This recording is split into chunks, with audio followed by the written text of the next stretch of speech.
So before we dive into episode 2 and get too far into that, um, you had told me before we were going to podcast, because I invited you a couple weeks back, and you said, "Hey, you might want to check out Jeff Lemire's run on Moon Knight, which Mhm.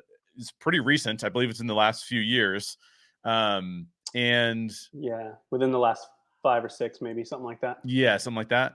And actually, I think it was on the Empire podcast. So shout out to our friends at Empire, who we haven't had a chance to talk to in a long time. It'd be really great to Well, talk now to that you them. brought this back, you know? I know we're gonna have to invite them on again. If we're gonna talk to the Empire folks, then I'm bringing you back on to talk to them with me. Yeah, you are. But I believe it was on Empire. They were talking to the creator, and the creator referenced Lemire's run as influential to this particular series, because my understanding, and this is the question I'm going to turn on you, is like, what comics should people read related to Moon Knight? Because it sounds like, he was a character that was introduced in a werewolf comic, as like a somebody who was going to battle werewolf, and then apparently, based on what I understand, where I can gather, he's taken on all these different kinds of characterizations before he hit the Lemire run, and that's kind of a more specific thing that now Marvel's kind of saying is part of the MCU. So you've read the Lemire run. Tell me about Moon Knight from the comics. Yeah, okay, first of all, I will say the Lemire run is out there. Ah. It's weird. Hmm. And, which is why I'm having a hard time remembering a good Yeah. portion of it. Yeah. There's a lot of comic writers who write stuff that's, like, really heady and really complicated, and it's brilliant. I mean, Tom King did that with Mr. Miracle and with some other characters, and Jonathan Hickman's doing it with the X-Men, and so there's lots of stuff out there that is brilliant and super creative. I don't know if my attention span is just too short or if I don't know what it is, but I have a hard time with those stories that get so complex. Yeah. And I think this was one of those. So Mm. I don't remember a whole lot from it, and I had never read any Moon Knight before that. Yeah. I know there are lots of different runs. I know there's lots of really, really good writers that have taken on Moon Knight over the years. So a quick Google will help anybody find those. But Yeah. yeah, the Lemire run, I'm pretty sure is so in this second. Can we talk spoilers already? Yeah. Yeah. Okay, so in the second episode, you see this new incarnation of the Moon Knight suit, right? Right. The one that's like the nice suit and tie and stuff like that. That's like Steven's version of Moon Knight. Exactly. I'm pretty sure that's straight out of the Lemire run. Oh, In okay. fact, I seem to remember when the trailers came out and that was in it, the artist that designed that look was posting online saying like, "I can't believe they used my look in the show. I'm so excited," and stuff like That's that. But cool. That's cool. so the Lemire run was definitely very multiple personality based. Yeah. The look of the Egyptian gods seems pretty similar. It was very trippy, at times very hard to understand what was going on. Mm. The TV show seems way more accessible than the run was, but Yeah. I can see it in there for sure.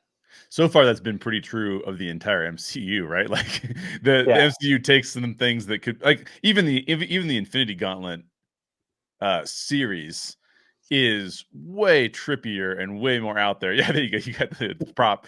It's way more out there than the actual Marvel films end up. Oh being. yeah, it's crazy. Yeah, and it's all based on, like, for those who haven't read it, this is not a major spoiler because it's in the very beginning of the series, but it's all based on the fact that, like, Thanos is trying to become powerful so that he can get Death to love him.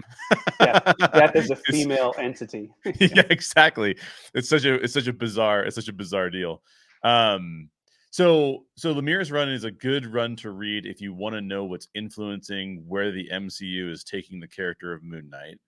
But definitely, and I know. So there's one run, I can't tell you who wrote it. I wish I could. I wish I was a better Marvel fan, but I do know who drew it. There's an artist named David Fincher, and the way that he draws not David Fincher. Sorry, it's a director. A director. Yeah. Oh my gosh. We'll pretend his name is David Fincher. Oh, Finch. It's Finch, okay. Not Fincher. Finch. Okay. But anyway, his art is fantastic. The way he draws Moon Knight is amazing. But there's been lots of runs, so. It did really feel like this wasn't one of the questions I had for you, but it did really feel like the one chase sequence when Mark Spector takes over Moon Knight from Steven, and he runs along the rooftops. That did feel like right out of a comic book. Like it looked like it was like a panel for panel shots. I did really enjoy that because I think that was the action sequence, the big action sequence in episode 1 that I didn't really enjoy because I thought that the CG on some of the cars was kind of funky, was the whole chase scene, you know? That was one of those ones too that I have a hard time with action scenes that are just a little bit beyond the realm of believability. And I Yeah. know that sounds crazy when we're talking about Marvel movies, but there is a line, like there's a line at which you're like, well, okay, that van should not be able to maneuver like that, and he should have fallen off that road 9 times. And Yeah. Especially when he's switching back and forth between profiles, and it's like, well, you don't do that very fast. You yeah, wouldn't know that the turn is coming up. And there's yeah, one point in time where there's one of the cars chasing him, like literally drives off the cliff for no apparent reason. yeah. Like we don't know why it Just happens. so we know there's a cliff there. Yeah, exactly. I thought that was really funny. But anyways, that sequence I thought was, it was fun, but it was not my favorite kind of action. But this sequence where Mark basically runs away from the jackal and he's running along the top of the building, I thought that was a beautiful sequence. I really, really enjoyed that. I love the one in the second episode where he's in the storage facility. Oh yeah, that That was one awesome was too. crazy. Yeah, that one's awesome too. I think the horror vibes we're getting from Moon Knight are really strong, but they're not so overly strong that it's inaccessible to a general audience, you know?